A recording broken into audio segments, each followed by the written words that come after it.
C'est ici à Lardarello, en Toscane, qu'est née la géothermie, il y a une centaine d'années. Un procédé relativement simple qui utilise la chaleur de la terre et la vapeur pour produire de l'énergie. Une source dont on parle beaucoup en ce moment, puisqu'elle est inépuisable et surtout l'une des plus écologiques.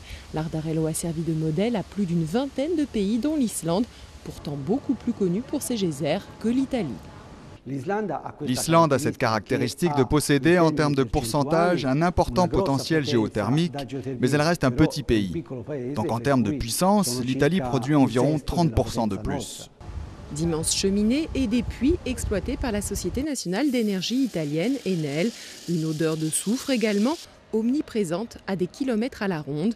La géothermie a ses inconvénients qui ont par exemple empêché son développement dans d'autres parties de l'Italie.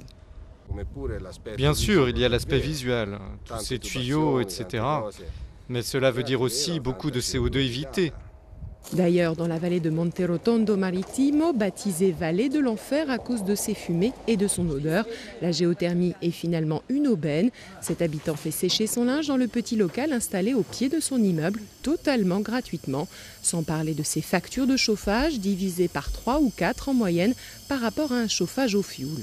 Pour environ 100 mètres carrés, je paie 400 € de facture de chauffage par an, grâce aussi aux aides gouvernementales. Aujourd'hui, l'Italie concentre 10% de la géothermie mondiale et se hisse au 4e rang derrière les États-Unis, les Philippines et le Mexique. Grâce à sa puissance de plus de 800 MW, elle permet de satisfaire environ un quart des besoins de la Toscane, soit environ ceux d'1 million de personnes.